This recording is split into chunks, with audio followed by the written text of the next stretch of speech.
दरवाजा कैसे खुला है? प्रमोद, प्रमोद,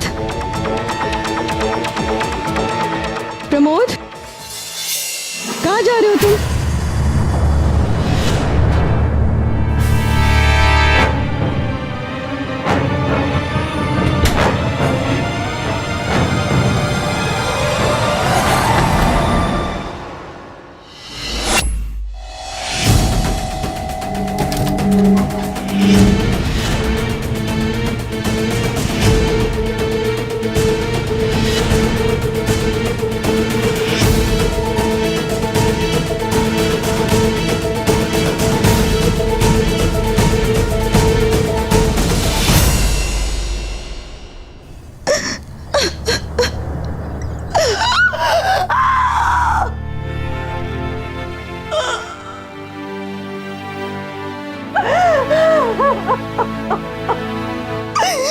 ये क्या कर दिया प्रमोद?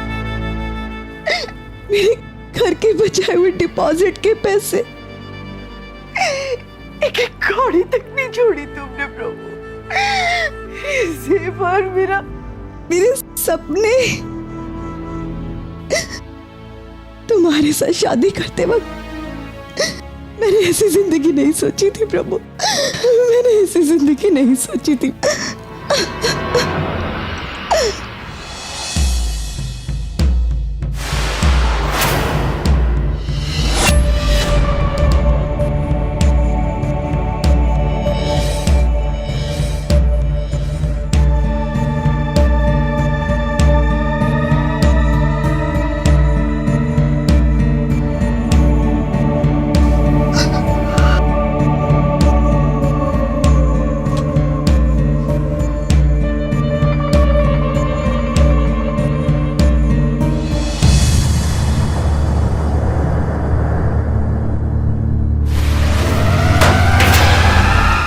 नमस्कार, सावधान इंडिया यूपी फाइट्स बैक में मैं पूजा गौर आप सबका स्वागत करती हूँ। आईपीसी की धारा 309 के तहत आत्महत्या करना भी एक अपराध है, पर अक्सर गहरे अवसाद और मानसिक तनाव की वजह से पीड़ित ऐसा कदम उठाते हैं। तो क्या यूपी के जौनपुर शहर में रहने वाली उज्ज्वला भी किसी मानसिक तनाव से गुजर रही थी? ये सवाल बड़ा इसलिए है क्योंकि महज 1 साल पहले प्रमोद शर्मा से उज्ज्वला की शादी हुई थी। शुरुआत में सब कुछ ठीक था। प्रमोद उज्ज्वला के बारे में बेहद फिक्रमंद रहता था, वो उससे बहुत प्यार भी करता था। लेकिन उज्ज्वला की जिंदगी में अचानक तूफान तब आया जब प्रमोद ने अनाप शनाप खर्चा करना शुरू किया। पर क्यों कर रहा था प्रमोद अपने ही घर को बर्बाद? और क्यों प्रमोद से इस अहम सवाल का जवाब लिए बिना उज्ज्वला ने आत्महत्या करने की कोशिश की? प्रमोद से इस बारे में बात किए बिना उज्ज्वला ने इतना बड़ा फैसला क्यों लिया? आइए जानते हैं।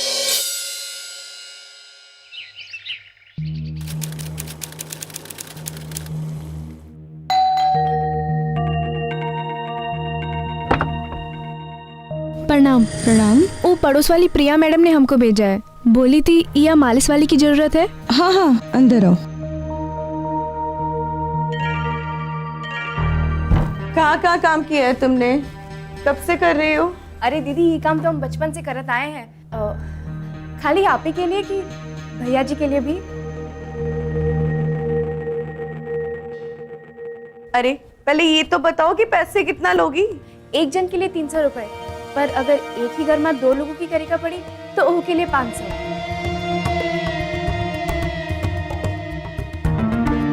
अच्छा ठीक है, लेकिन आज काम कर पाओगी? हाँ हाँ, काहे नहीं करेंगे, ये तो हमारा काम है। अच्छा ठीक है, और अगर मुझे तुम्हारा काम पसंद आया ना तो हफ्ते में 1 बार जरूर बुलाऊंगी। अरे दीदी, आपको तो हमारा काम बहुत ही पसंद आएगा। जितने भी दीदी और भैया जन की मालिश किए हैं ना, हम सब हमको बार बार बुलाते हैं। चलो फिर ठीक है, आओ।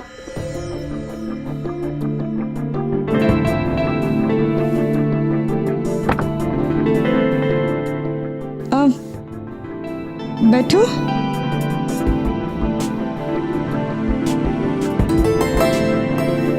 दीदी, एक ही मालिश से ना आपको बहुत ही आराम मिलेगा।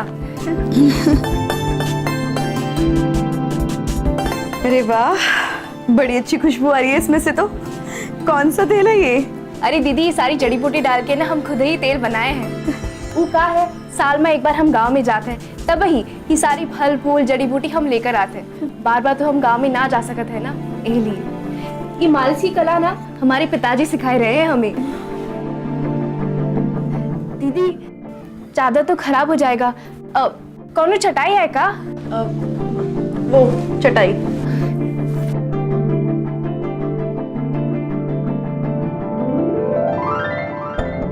दीदी अब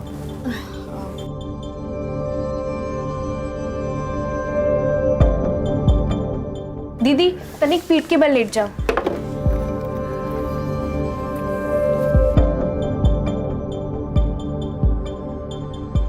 अरे का हुआ दीदी, आप शर्मा काहे रहे हैं? अब अगर मालिश करी का पड़ी तो कपड़े तो उतारने पड़ेंगे ना, तो फिर मालिश का क्या फायदा? अरे दीदी का हुआ? तू चुप कर, मैं तुझे चादर देती हूँ। ये ले, उड़ा इसको और इसके साथ कर। ठीक है दीदी, ढक देते आपको। ई लियो, अब खुश?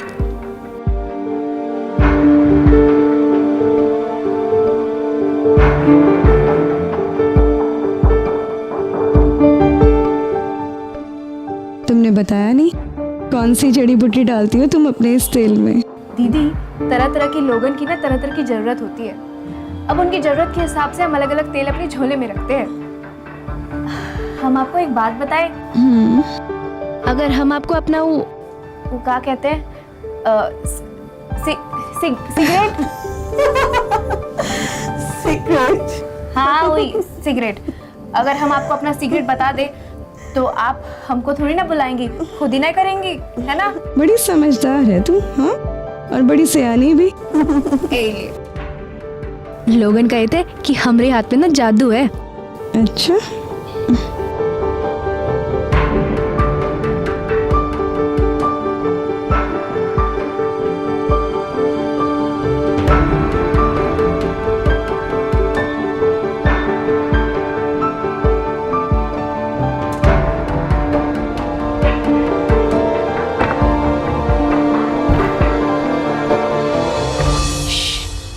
दीदी को झपकी लग गई है। सब हमरा मालिश का ही कमाल है। लागत है दीदी को हमरा मालिश बहुत ही पसंद आई है। ठीक है, पैसा भी दे दो। अरे नहीं नहीं भैया जी, वैसे तो कोई हड़बड़ी नहीं है, पर अगर आप दे ही देते तो। ठीक है, रख लो तुम, ठीक है? और दरवाजा बंद कर लेना। हाँ।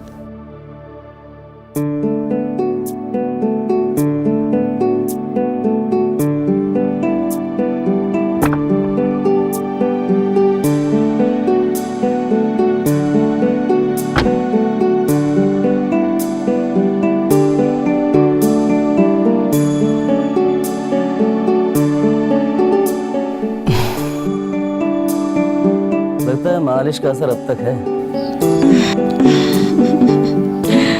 तुम्हें ऐसे देखने में बहुत अच्छा लग रहा है। सो सॉफ्ट एंड सिल्की, वो जैसा ऐड में बोलते हैं ना, बिल्कुल वैसे ही।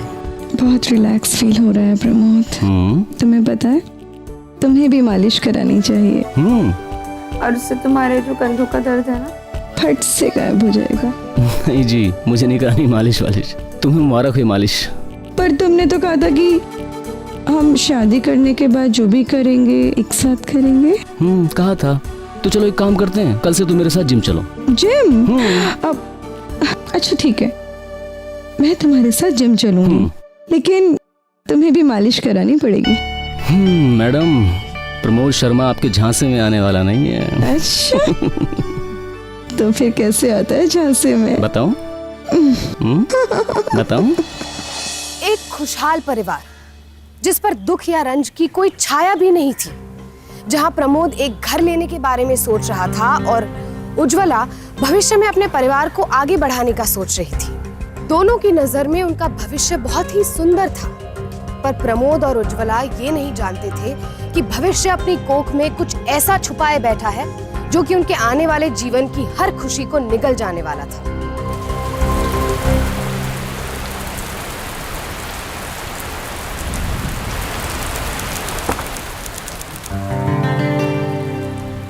तुम फिर से भीग गए। अब अगर इसी तरह भीगते रहे ना तो जल्दी बीमार पड़ जाओगे। हमें कुछ नहीं होगा, हम बिल्कुल ठीक हैं। अच्छा सुनो, जब तक हम चेंज करते हैं तो मालिश करवा लो।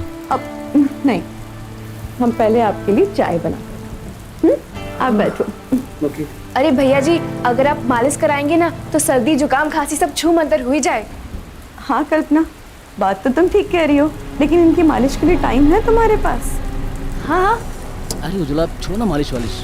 क्या फर्क पड़ता है, थोड़ी सी कंधों की तो मालिश करनी है और थोड़ी सी सर की। अच्छा तुम बहुत जिद करते हो, अब चलो। भैया जी की मालिश शुरू करो।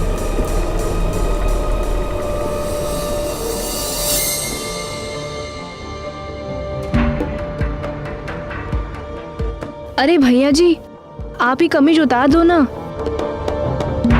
अगर हम ई के ऊपर मालिश करेंगे तो आपकी कमीज खराब हो ही जाए। भैया जी, अब अगर वो कह रही है तो उतार दीजिए ना, आप भी ना।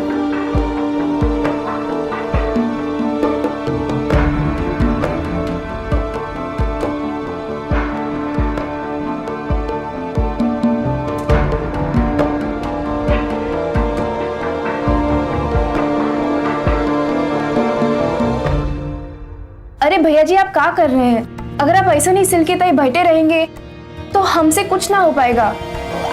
क्या कहते हैं, आप रिलैक्स होके लेट जाइए ना, वरना हमारा मेहनत और मालिश दोनों ही बेकार हुई जाए। प्रमोद, कल्पना जो कह रही है मान लो ना बाबा, लेट जाओ और रिलैक्स करो। मैं नहीं चाहती कि कल तुम बीमार पड़ो। ओके ठीक है।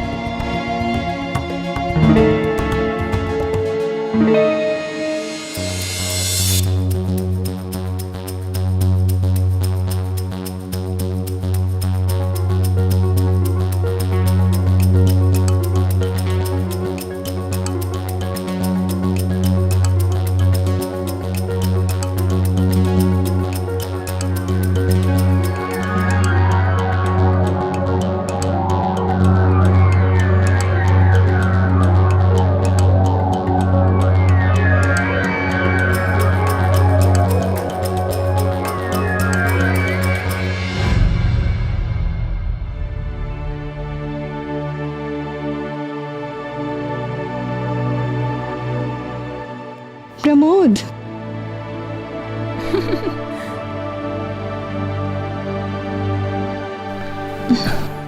सो गए थे ना? हाँ, पता नहीं कब आंख लग गई। कमाल है, ज्यादा सो गया क्या? अब ज्यादा नहीं, बस आधा घंटा। बाप रे बाप, आधा घंटा सो गया मैं। हाँ, लेकिन पता है बड़ा ही अच्छा और फ्रेश फील कर रहा हूँ। मुझे कोई मालिश वालिश नहीं करवानी। कितने महीनों से तुम्हारे पीछे पड़ी थी और तुम होगी मेरी बात ही नहीं सुनते। चलो भाई, आप जीती हम हारे। अब सजा का ऐलान भी कर दो। सजा? सोचना पड़ेगा। सोचो सोचो ना। अपने जिद्दी पति के लिए क्या सजा होनी चाहिए? तो सोचो। धीरे धीरे मालिश कराना उज्ज्वला और प्रमोद की आदत बन चुकी थी। कल्पना हफ्ते में 2 बार आकर मालिश किया करती थी। उस जड़ी बूटी वाले तेल से उज्ज्वला और प्रमोद को बेहद आराम मिलता था और बस कुछ ही महीनों में दोनों मालिश के इतने आदी हो चुके थे कि कल्पना उनके परिवार का एक अहम हिस्सा बन चुकी थी, खासकर उज्ज्वला के लिए, जिसका भरोसा लगातार कल्पना पर बढ़ता ही जा रहा था। अरे कल्पना, आज तो मैं बाहर जा रही हूँ। तुम एक काम करो, आज केवल भैया जी की मालिश कर दो। जी दीदी। उज्ज्वला, आज तुम घर पे नहीं हो तो मालिश की क्या जरूरत है, छोड़ो ना। प्रमोद, प्रिया की प्रेगनेंसी की पहली सोनोग्राफी टेस्ट है और उसका हस्बैंड तो ऑफिस से नहीं आ पा रहा, तो किसी को तो जाना होगा ना उसके साथ। और अब मैं अपनी फ्रेंड को अकेला नहीं छोड़ सकती। और किस लिए? क्योंकि मेरा मालिश का अपॉइंटमेंट था। कल्पना को जस्ट बोलना भूल गई थी। और वैसे भी अब जब वो आई गई है तो तुम करवा लो ना। और भूलो मत, कल रात को तुम्हारे कंधों में जकड़न थी ना। पर कुछ नहीं, मैं जल्दी आ जाऊंगी, ठीक है? अब कल्पना अच्छे से मालिश करना। जी दीदी। चलो बाय बाय।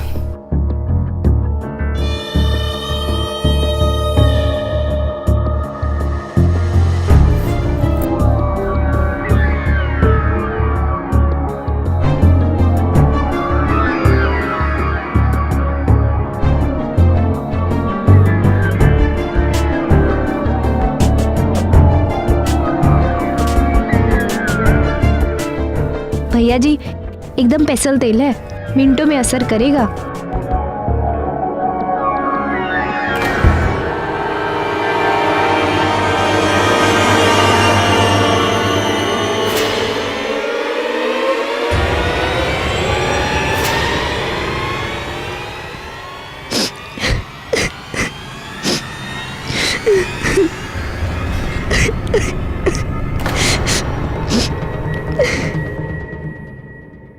ये क्या कर दिया आपने हमारे साथ? हम कोई ऐसी वैसी लड़की नहीं थे। अब हम किसी को मुंह भी दिखाने लायक नहीं रहे हैं।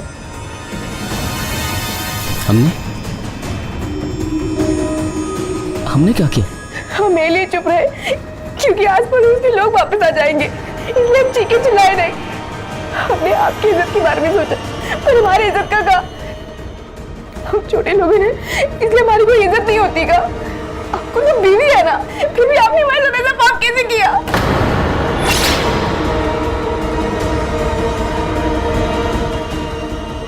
नहीं,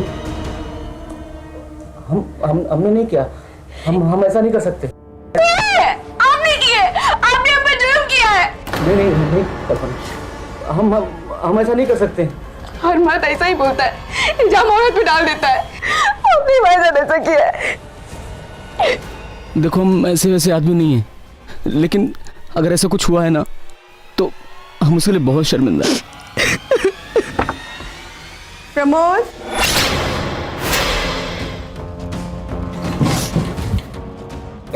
हम तुमसे बाद में बात करते हैं। ये पैसे पकड़ो, पैसे पकड़ो। देखो अपना किसी से कुछ कहना मत। हाँ प्रमोद, अरे हो गई भैया जी की मालिश? चलो प्रमोद, अच्छी मालिश करती है ना कल्पना?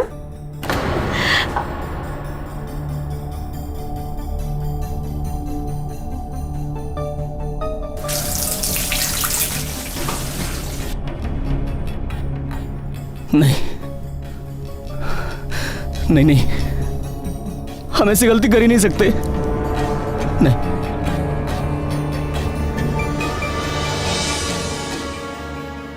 बाप रे, आज कितना काम था ना, बहुत थक गई मैं।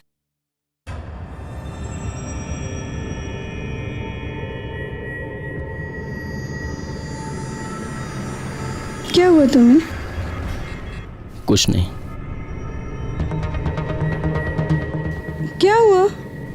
छोड़ो ना।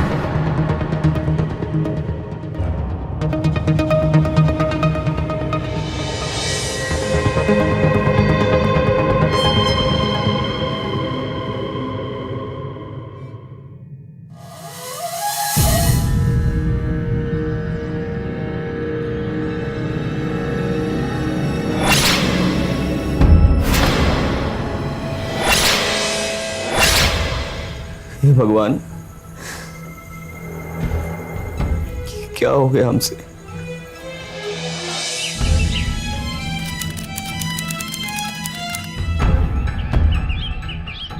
अरे कल्पना, रुक।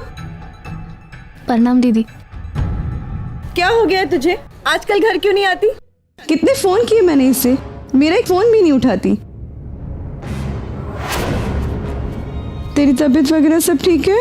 हाँ दीदी, तबीयत खराब थी। अच्छा, ये हमारे भड़के भैया हैं। अच्छा सुन, अगर तेरी तबीयत ठीक हो गई हो तो कल से घर आ जाना और ख्याल रख अपना। जी दीदी। और टाइम से घर आ जाना। हाँ आ जाएंगे।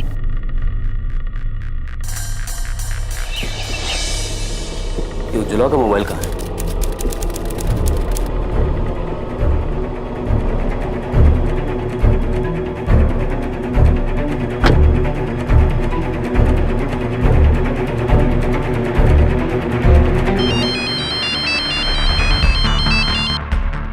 कल्पना, देखो तुम्हें हमारे घर आने की जरूरत नहीं है।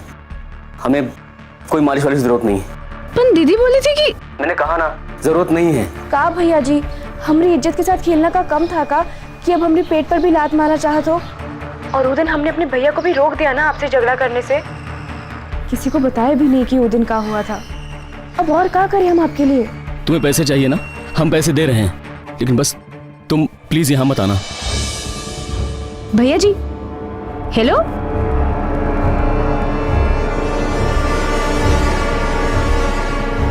आजकल इनको क्या हो गया? मेरे मोबाइल से किससे बातें कर रहे थे?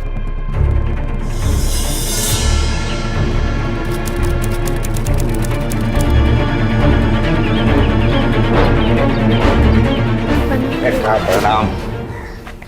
हमारी बहन से दूर ही रहना बाबू, उसकी तरफ आग भी उठाकर मत देखना, वरना हम ऐसा बवाल मचाएंगे, ऐसा घिनतपन चिरकाएंगे कि समेटते समेटते जिंदगी निकल जाएगी तुम्हारी। देखो भैया, हमसे जो भी गलती हुई है ना, उसके लिए हम बहुत शर्मिंदा हैं।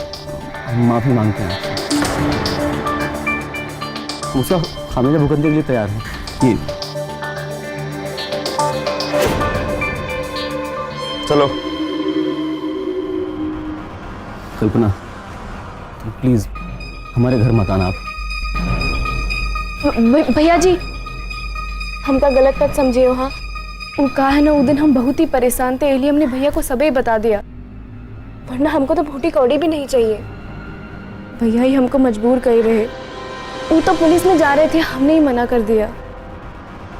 भैया जी, आप बहुत ही भले आदमी हैं, आप दूसरे मानस जैसे नहीं है।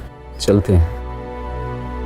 देखो कल्पना, हमसे जो भी हुआ है ना, उसके लिए हम हाथ जोड़कर तुमसे माफी मांगते हैं।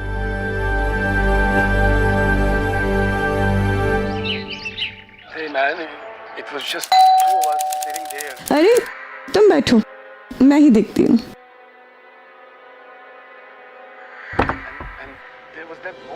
कल्पना, फुर्सत मिल गई तुझे? हाँ, तबीयत ठीक है अब तेरी? बहुत दिन हो गए, तेरे हाथों से तो मैंने मालिश ही नहीं कराई। तो रुक, मैं अभी आती हूँ। जी दीदी। मैंने मना किया था ना, क्यों आई? मगर भैया जी, दीदी बार बार फोन कर रही थी। अगर आप हर बार मना कर देते तो उसका शक नहीं हो जाता?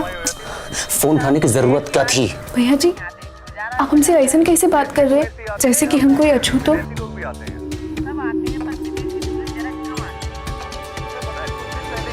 अरे कल्पना, अंदर ही आ जा। मैं तो दूध भूल आई। अरे मैं तो भूल ही गई, मैंने किचन में दूध चढ़ाया हुआ है। तू एक काम कर, जब तक भैया जी की मालिश कर दे, तब तक आप अपनी मालिश करा लो। हाँ, मैं आती हूँ। अच्छे से मालिश करना, हाँ, और जल्दी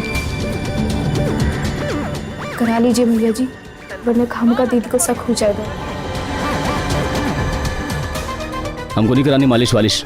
खामका दीदी के मन में शक काहे पैदा करना चाहते हो? लेट जाइए।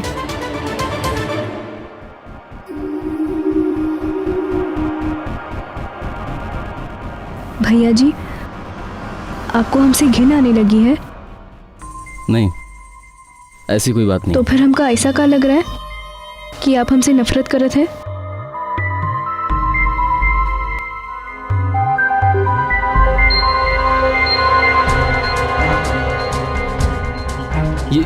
ये क्या कर रही हो? उज्ज्वला आ जाएगी तो दीदी तो रसोई में है। आप हमसे नफरत मत कीजिए, क्योंकि हम आपसे बहुत ही प्यार करने लगे हैं। और हमको पता है कि वो दिन हम भी आपको बहुत ही बाह रहे थे। प्रमोद अगर हिम्मत करता तो शायद इस पूरे दुष्चक्र पर रोक लग सकती, पर ग्लानि से भरा और दब्बू किस्म का प्रमोद ऐसा नहीं कर सका। लिहाजा वो इस पूरे जाल में फंसता चला गया। चूंकि प्रमोद नहीं चाहता था कि उज्ज्वला को उसके किए के बारे में कुछ भी पता चले, इसलिए वो कभी भी कल्पना को सख्ती से मना नहीं कर सका। उसे डर था कि कल्पना को रोकने पर वो जाकर उज्ज्वला को सब कुछ बता न दे। बस इसी डर ने उससे एक बहुत बड़ी गलती कराई, और उसी गलती को छुपाने के लिए प्रमोद गलतियों पर गलतियां करता गया। पर वो ये नहीं जानता था कि सच को छुपाने का ये तरीका उसके और उसके परिवार के लिए एक बहुत बड़ी मुसीबत बनने वाला था। वाकई कल्पना, कमाल की मालिश करती हो तुम। ठीक कहा था ना इसने, जादू है इसके हाथों में।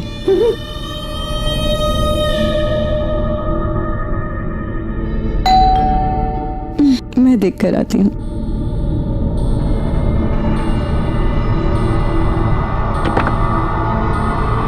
प्रणाम भाभी जी। प्रणाम। प्रणाम। काहे चले आए थे? बोले थे ना कि हमारी काम की जगह पे मत आना। अरे शांत हो जा। वहां मकान मालिक सामान उठाई के पटक रहा है सड़क पर। 4 महीने का किराया देना है, 5,000 रुपया। भैया जी, अगर आप कुछ मदद कर देते, बाद में काट लेना इसके पैसों में से। अरे लेकिन मगर अरे कोई बात नहीं, कर देते हैं ना मदद, कुछ ही पैसों की तो बात है। मैं पैसे लेकर आता हूँ।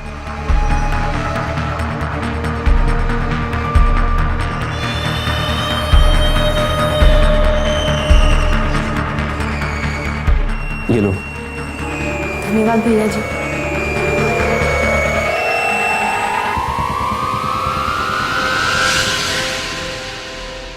प्रमोद को ये नहीं समझ आ रहा था कि वो खुद को इस मुसीबत से बाहर कैसे निकाले। यूं तो वो हर दिन अपनी गलती के लिए खुद को कोसता रहा, पर वो कभी भी ये नहीं समझ सका कि वो कल्पना थी जिसने बड़ी ही होशियारी से उसे इस जाल में फंसाया। लाचार प्रमोद को ये समझने में काफी वक्त लग गया कि असल में उससे ब्लैकमेल किया जा रहा था, और जब प्रमोद की पत्नी उज्ज्वला को इस सच्चाई की भनक लगी, तब तक बहुत देर हो चुकी थी। तुम क्यों आ जाती बार बार यहाँ पर? और आजकल तुम मौका देकर तभी आती हो जब उज्ज्वला घर पर नहीं होती। अरे हम करें दूर रहा करो हमसे। कैसा दूर रहे हम आपसे? आप हमको बहुत ही अच्छा लागत है, हम आपको बहुत ही पसंद करत है। जब हम आपका मालिश करते हैं तब आपको दिखता नहीं कि हम आपको कितना चाहते हैं। दूर रहो हमसे। नहीं दूर रहेंगे हम आपसे प्यार करत हैं। बंद करो ये पागलपन कल्पना। हम आपसे प्यार करत हैं और आप हमको ऐसे ही दुख करते हैं, तो हम दीदी को काहे ना बताए कि उस दिन आपने हमारे साथ क्या किया था। ठीक है भैया जी, हम यहाँ से जावत है, पर हम इतने दूर खाली आपको देखने के लिए आ रहे हैं। ये पैसे करो, इसे पकड़ो और जाओ यहाँ से। आपको क्या लागत है भैया जी? हम खाली पैसन के भूखे हैं। अगर आप हमको कौन ही तोहफा देते, उसी भी मिलती है हमको।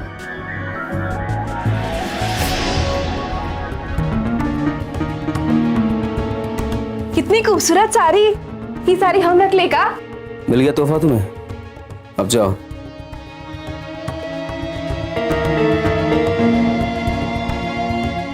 हमारा मालिश का पैसा?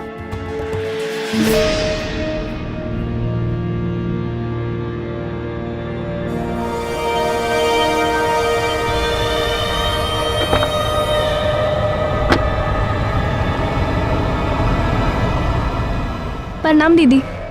तुम आज यहाँ पर कैसे? तुम तो ओ भैया जी बुलाए रहे ना, ए ले।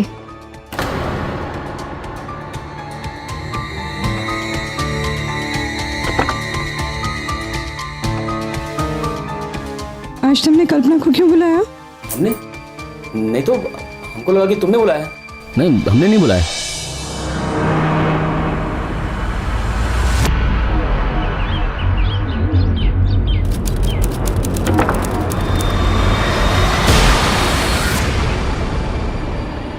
कल्पना, तुम्हारे पास ये साड़ी कहाँ से आ गई? चोरी थोड़ी ना की है दीदी, ये साड़ी तो हमको भैया जी ने दिया है। हमको पसंद आया ना, तो इली होने का की रख लियो। तुम जाओ यहाँ से, आज कोई मालिश नहीं करानी। अरे लेकिन दीदी। कहा ना नहीं करानी। अरे दीदी लेकिन हम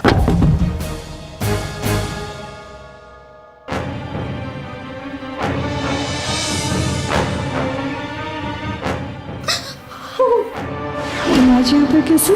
तुम तो ओ भैया जी बुलाए रहे ना। आज तुमने कल्पना को क्यों बुलाया? नहीं तो हमको लगा कि तुमने बुलाया। धन्यवाद भैया जी। क्या हुआ तुम्हें? कुछ नहीं। ये क्या कर लिया अपने साथ? खुद के सर पे कुल्हाड़ी मार दी। प्रमोद, प्रमोद,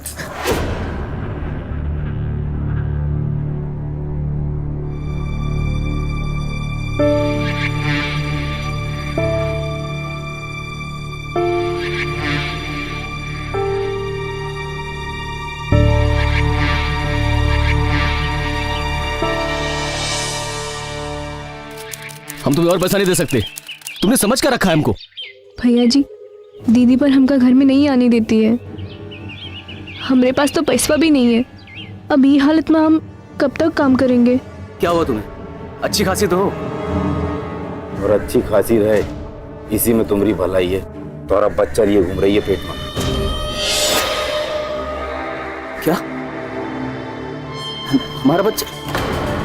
देखो, अपना सब कुछ हम लुटा चुके हैं तुम लोगों पर। एफडी, सारी जमा पूंजी सब कुछ दे चुके हैं। अब कहाँ से लाए हम पैसे? अपने होने वाले बच्चे के लिए इतना भी नहीं करोगे बाबू।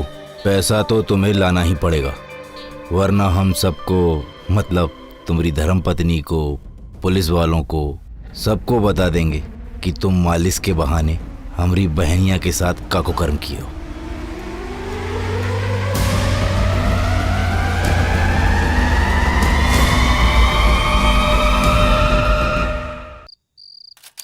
ये सब क्या है प्रमोद? तुमने अपनी एफडीज छुड़ा ली, सारे सेविंग्स खत्म कर दिए, ऑफिस से अपना पीएफ कैश करा लिया, इंश्योरेंस रोल बैक कर दिया, और यहाँ तक कि हमारे मकान के पैसे खर्च कर दी। जवाब तो मैं पूछती हूँ तुमसे। देखो जुला, अभी हम कुछ नहीं कर सकते। और रही बात घर की, तो हो जाएगा जब वक्त आएगा। तो क्यों कर रहे हो तुम ऐसा? क्यों बर्बाद कर रहे हो हमें और हमारे सपनों को? क्यों?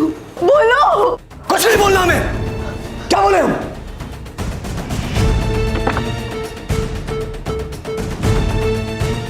तुम इस तरह से नहीं जा सकते वहां से। आज तुम्हें मेरी सारी बातों का जवाब देना ही होगा। क्या जवाब दूं? क्या जवाब दूं मैं? और तुम ना अपने काम से मतलब रखा करो। पैसा मेरा है, मैं कुछ भी करूं, आग लगा दूं। तुमसे क्या मतलब? तुम्हें कोई हक नहीं बोलने का, समझी? पता है मुझे कि तुम्हारा पैसा कहां पर खर्च हो रहा है। वही ना वो एक मालिश वाली के लिए तुम अपना काम, अपना स्टेटस, अपना परिवार, अपना नाम सब कुछ बर्बाद कर सकते हो। या फिर ये कह दो ना कि शादी के 1 साल बाद ही मन भर गया तुम्हारा मुझे।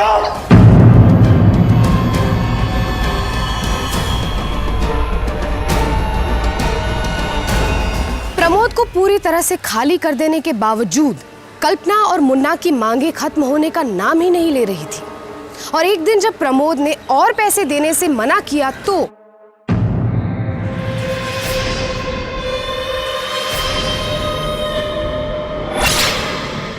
देख लो और अच्छी तरह से देखकर ई बताओ, जो ये फोटो तुम्हारी धर्मपत्नी के पास पहुंच जाए तक का हुई। होगा, जरूर होगा। ठीक से घर मत देखे नहीं होगे बाबू।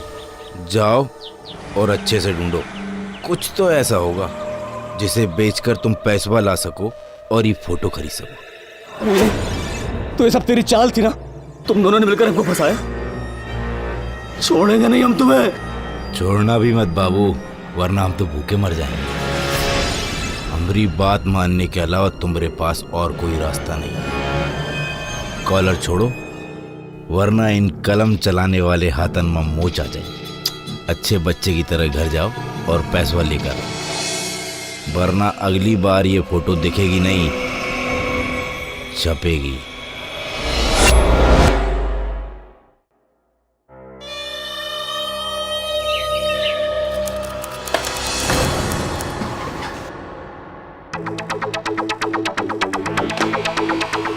दरवाजा कैसे खुला है? प्रमोद, प्रमोद, प्रमोद, कहाँ जा रहे हो तुम?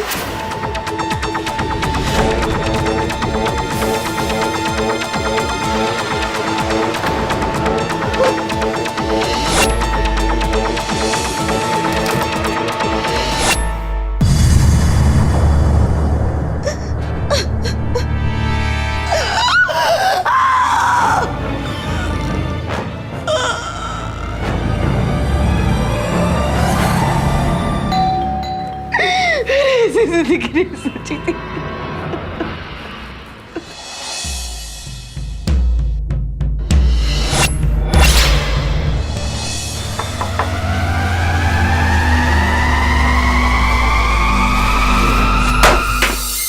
उज्ज्वला, उज्ज्वला, उज्ज्वला, किसी भी पत्नी के लिए इससे ज्यादा दुख और कुछ नहीं हो सकता कि उसके पति का किसी दूसरी औरत के साथ रिश्ता हो। उज्ज्वला के साथ भी ऐसा ही था, लेकिन उसने अपने पति प्रमोद से इस रिश्ते के बारे में खुलकर बात नहीं की और ना ही उसकी तह तक जाने की कोशिश की। उज्ज्वला ने ये मान लिया था कि उसका पति प्रमोद कल्पना के प्यार में पड़कर उस पर सब कुछ लुटा रहा है, रुपया भी और रिश्ता भी। लेकिन उज्ज्वला ये नहीं जानती थी कि सच्चाई उसकी सोच से मीलों दूर थी और इसी गलतफहमी में आकर उसने आत्महत्या जैसा बहुत ही बड़ा और गलत फैसला ले लिया। यहाँ सिर्फ घर वाले आ सकते हैं। कौन है आप? जी, ये मेरी पत्नी है। उज्ज्वला, ये सब ले जाइए ही नहीं यहाँ से, मैं इनकी शक्ल भी नहीं देखना चाहती। प्लीज सर, आप बाहर ही रहिए। चलिए भाई।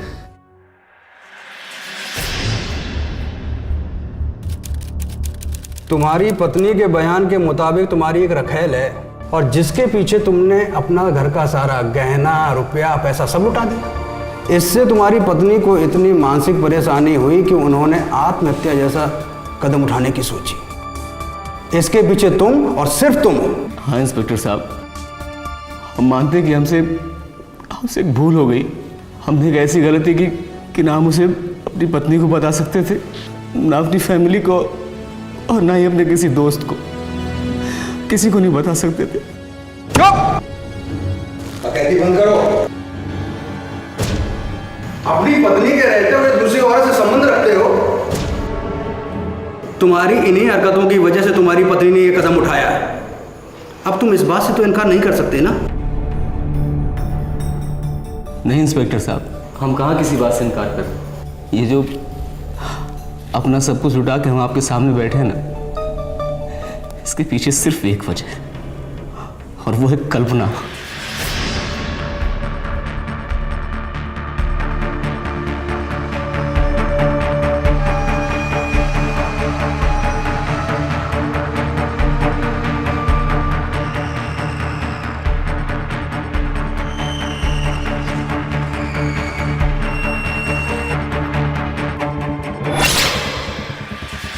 सर, मुझे ब्लैकमेल का केस लगता है।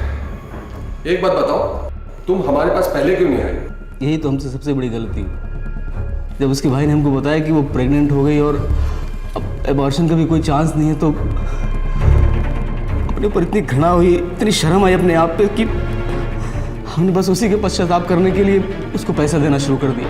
लेकिन हमको नहीं मालूम था साहब कि वो दोनों मिलकर हमको लूट रहे हैं। जो उन्होंने कहा सब झूठ था।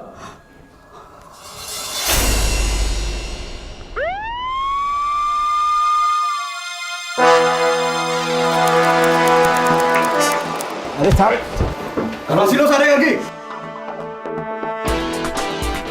शीशियां कहाँ, निकालो जरा। कौन सी साहब? काय नहीं है साहब। अरे तेल की शीशियां।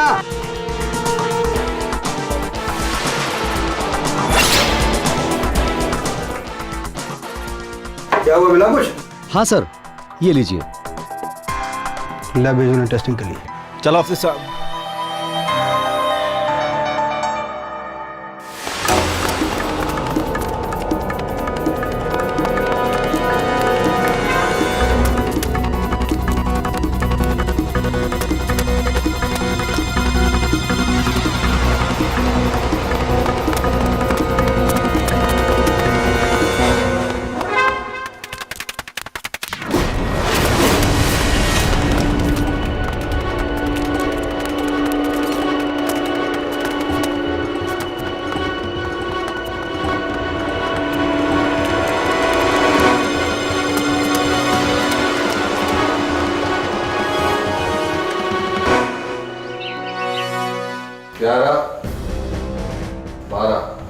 तो 12 लोगों को ब्लैकमेल कर चुके हो तुम लोग मिलकर, हैं? प्यार से बता दे, वरना गूंगों से गाना गवाना हमें अच्छी तरह से आता, समझा? साहब, हमें कुछ नहीं पता। हमने तो जो कुछ भी किया कल्पना के कहने पर किया। हमें काहे पकड़े? जेल तो कल्पना को होनी चाहिए। कमीना, लाज ना होता हमको इल्जाम लगाते हुए। साहब, ये है जो हमसे सारा गलत सलत काम कराते रहे। ये है जो हमको मालिश वाली बना के लोगों का घर में भेजा थे। इस बार जाने मालिश का तेल में काम मिलावत है कि मर्द लोग अपना होश ही खो देवत है। और उनके बाद ये हमारी गंदी गंदी फोटो निकाले थे और मर्द लोगों के साथ। और जब वो मर्द लोग होश में आते तब हम उनको यकीन दिलाते कि हमारे साथ गलत सलत किए हैं। और ससुरा काय के लिए ताकि ये पैसा आ सके, हमका जेल में भेजेगा। अरे ससुरा लोगों को तो जेल में सड़ना चाहिए। यहाँ पर भाई बनकर लोगों का लूटत रहता है। अरे ये साला तो हमारा मर्द है, मर्द कुत्ता कमीना, कीड़े पड़े तुझे, आग लगे तुझे, हमका जेल में भेजेगा। उज्ज्वला, हम तुम्हारे गुनहगार हैं। दरअसल हमें तुम्हें सब कुछ बहुत पहले ही बता देना चाहिए था, लेकिन उज्ज्वला हम डर गए थे कि कहीं तुम हमारी बातों पर यकीन न करो। हमने कोई गुनाह नहीं किया उज्ज्वला। वो तो उस कल्पना ने अपने जाल में फंसाकर हमें मानने पर मजबूर कर दिया कि हमने उसके साथ कोई गुनाह किया है, कोई नाजायज रिश्ता बनाया है। उज्ज्वला, कल्पना ने पुलिस को सब कुछ बता दिया है। सिर्फ मैं नहीं, 12 लोग उसके चंगुल में थे।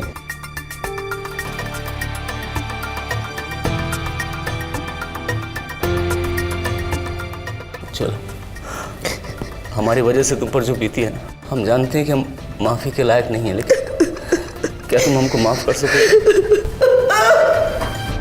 कल्पना और मुन्ना द्वारा चलाए जाने वाले ब्लैकमेलिंग के एक बड़े खेल का आखिरकार पर्दाफाश हो ही गया। लैबोरेटरी के नतीजों से ये पता चला कि कल्पना जिस तेल का इस्तेमाल किया करती थी उसमें बेहद कामोत्तेजक एक दवा मिली होती थी जो किसी भी इंसान की कामोत्तेजना को बढ़ाने के साथ साथ उसे सुस्त बना देती थी।